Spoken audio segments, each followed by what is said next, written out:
Hello दोस्तों, स्वागत है आपका मेरे इस वीडियो में स्टडी विद अनामिका में। आज हम यूपी ट्रिपल एस सी पेट का जो भी एग्ज़ाम हुआ है उसमें जो फर्स्ट शिफ्ट में जो पेपर आया था उसका एनालिसिस करेंगे, जिसमें आज हम पार्ट 1 में सिर्फ जीएस के कुछ क्वेश्चन करेंगे। इसके बाद मैथ और इंग्लिश पार्ट 2 में करेंगे। तो चलिए स्टार्ट करते हैं।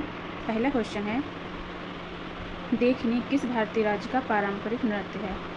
ये पारंपरिक नृत्य से क्वेश्चन आया था, लेकिन ये काफ़ी ऐसा प्रश्न था जो काफ़ी कम बुक में ही मिलता है देखने इसका, लेकिन सही आंसर था गोवा। गोवा का ये पारंपरिक नृत्य है।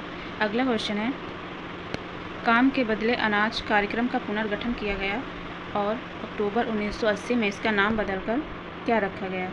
तो इसका सही ऑप्शन होगा राष्ट्रीय ग्रामीण रोजगार कार्यक्रम। 1980 में इसका नाम कर दिया गया था राष्ट्रीय ग्रामीण रोजगार कार्यक्रम। अगला क्वेश्चन है, दिसंबर 2024 में किस संगठन ने SAFE मतलब secure affordable flexible and efficient accommodation विनिर्माण विकास के लिए श्रमिक आवास शीर्षक से रिपोर्ट जारी की। तो इसका सही आंसर होगा नीति आयोग।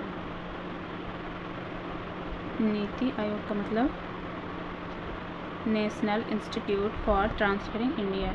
कभी कभी नीति आयोग का फुल फॉर्म भी पूछता है।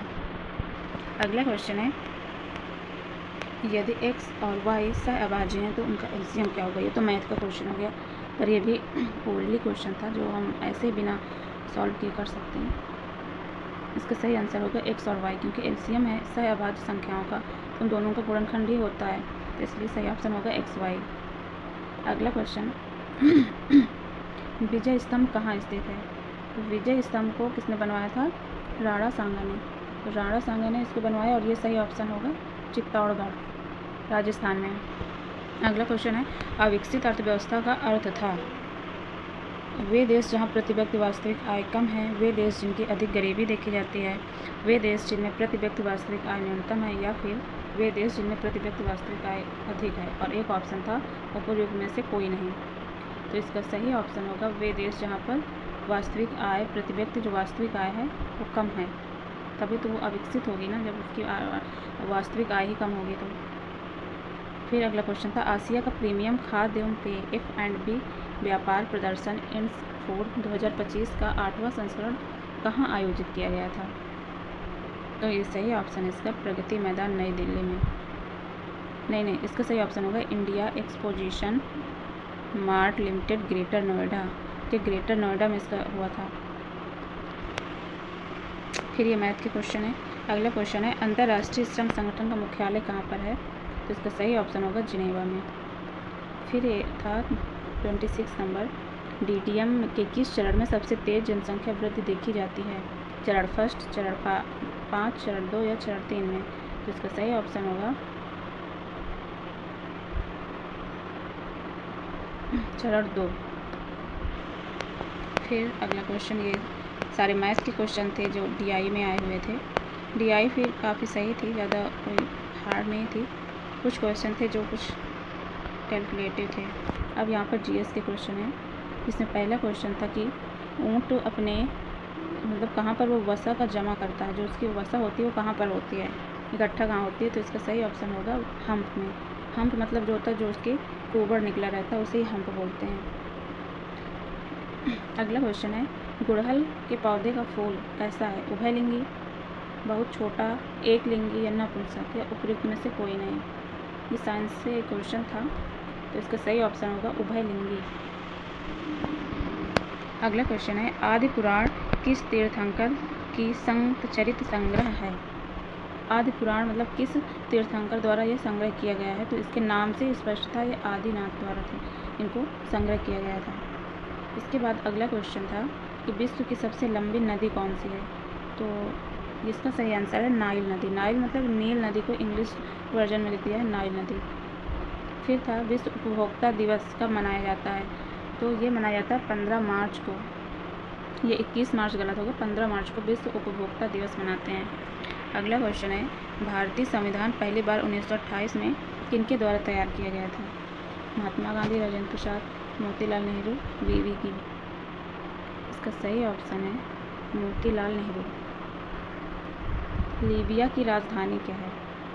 इसकी राजधानी है त्रिपोली। एम्स्टर्डम कुछ लोगों ने लगाया, ये गलत है। फिर अगला क्वेश्चन है रीजनिंग का है। फिर ये है कौन सा प्रश्न होते हैं जो कि मतलब इसमें आपको सही ऑप्शन भरना था।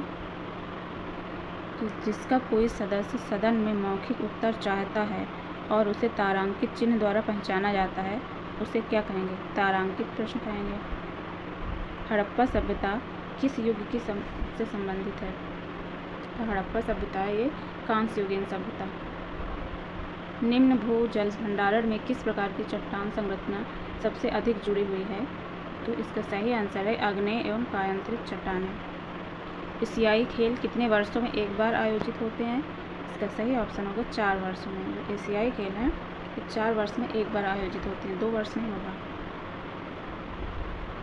फिर था कि बुद्ध ने किस उम्र में परिनिर्वाण मतलब अंतिम मुक्ति प्राप्त की थी? कितने वर्ष में? तो ये थे 80 वर्ष की उम्र में इनको परिनिर्वाण प्राप्त हुआ था। फिर ये साइंस का क्वेश्चन था कि सर्वथा भिन्न ज्ञात कीजिए, लोहा, सोना, चांदी या पारा। तो इसमें पारा होगा क्योंकि पारा एक द्रव धातु है। फिर देश के पर्यावरण और संरक्षण और सुधार तथा वनों और वन्य जीवों की सुरक्षा किस अनुच्छेद में आती है? अनुच्छेद 43A, 44A, 48A या 46A। तो इसका सही ऑप्शन है 48A, अनुच्छेद 48A के तहत। फिर अगला क्वेश्चन, चंद्रयान 3 किस वर्ष प्रक्षेपित किया गया था? तो ये तो काफ़ी जाना माना क्वेश्चन था, 2023 में। शिकागो में धर्म संसद का आयोजन किस वर्ष हुआ? 1893। भारतीय संविधान के किस अनुच्छेद के अनुसार संघ की कार्यकारी शक्ति राष्ट्रपति में निहित होगी? अनुच्छेद 57। तो ये थे कुछ जीएस के क्वेश्चन जो आज हमने देखे। अगले वीडियो में हम मैथ, रीजनिंग और इंग्लिश के क्वेश्चन देखेंगे। Thank you for watching.